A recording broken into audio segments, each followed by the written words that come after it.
All right, let's dive in. We're going to break down the brutal, bloody origins of one of the most legendary swordsmen who ever lived, Miyamoto Musashi. This is where it all began. So the story kicks off with these really grim words. Picture this. A massive, world-changing battle has just ended, and Japan is completely turned upside down. This isn't some tale of glory. No, it's about the people left behind, scattered and lost, just like autumn leaves in the wind. And here's the roadmap for our journey today. We're going to follow this kid, this raw 17-year-old soldier, as he gets forged by fire into an outcast, a fugitive, and, well, eventually into the legend we all know. Okay, so let's set the scene. The year is 1600, the Battle of Sekigahara is over, and our side lost. We're literally lying in the mud and blood, surrounded by thousands of dead and dying soldiers. It's a total nightmare. This is where we meet our main guy, Shinmen Takezō. You'll know him later as Musashi. He's just a teenager, but he is clinging to life with this incredible, ferocious will. His friend Matahachi? Not so much. He's already given up. Right from the get-go, you can see these two are total opposites. Takezō has this wild, untamed spirit. He's basically spitting in the face of death, refusing to go down. But Matahachi, he's just broken. All he wants is comfort. And in a world like this, where all the old rules are gone, that one difference, that will to live, is gonna decide everything. So let's talk about their escape. They manage to crawl off the battlefield, wounded, starving, and they stumble across what looks like a miracle, a safe house. But you know, things are never that simple. So, it seems like a sanctuary, right? This widow, Oko, and her daughter, Akemi, take them in, patch them up. But Takezō, he's got this gut feeling that something's not quite right. In a land that's torn apart by war, how are two women surviving all alone out here? And that's the question that's just eating at him. He remembers seeing Akomi, the daughter, darting around the battlefield that first night like a little rabbit among the corpses. What in the world was she doing out there? And there it is, the big reveal. Their saviors are actually battlefield scavengers. It's a really brutal look at the reality of the time. You know, honor is a luxury you can't afford. Survival means picking swords and armor off of dead men.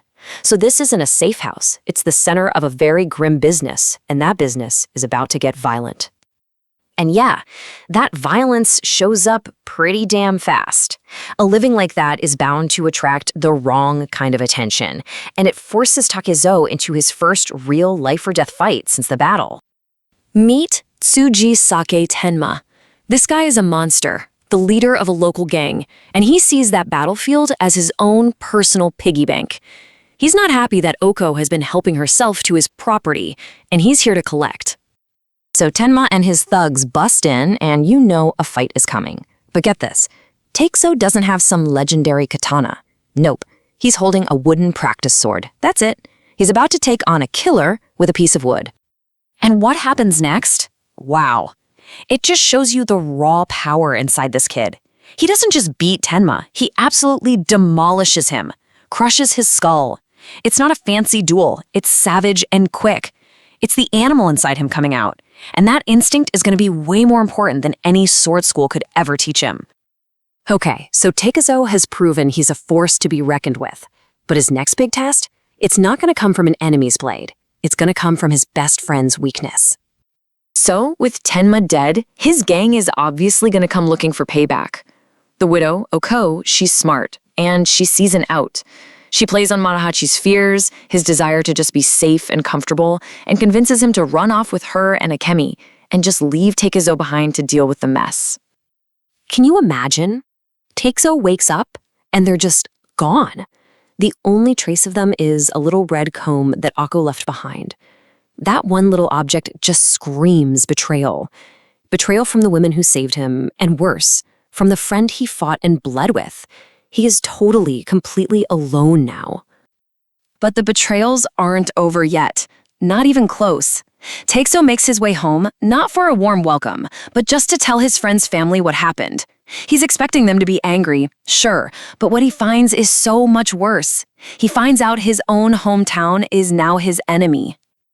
There's already a manhunt on for any survivors from the losing army, but this is personal. His own village doesn't see a kid who survived a war. They see a monster, a troublemaker who dragged one of their own off to his death. And the person stirring all this up is Matahachi's own mother, Osugi. She absolutely refuses to believe her son was a coward who ran away, so she invents a whole new story. Takezō is a demon who killed her precious boy, and she gets the entire village to believe it. And then comes the final, gut-wrenching betrayal. Osugi pretends to help him. She sees how exhausted and starved he is and says, "Go, rest, have a bath." And right there, in the bathhouse, at his absolute most vulnerable, she springs the trap. She leads the hunters right to him. But it's funny. It's right here, at his absolute lowest point, completely rejected by everyone and everything he's ever known, that the real legend of Musashi actually begins. Think about it. He's cornered, he's got no weapons, he doesn't even have clothes on, and he doesn't give up. He just fights. He becomes this cornered animal, all pure instinct and rage, and somehow he escapes. In that moment, any connection he had to his old life, to Shinmen Takezō, it's gone, severed for good.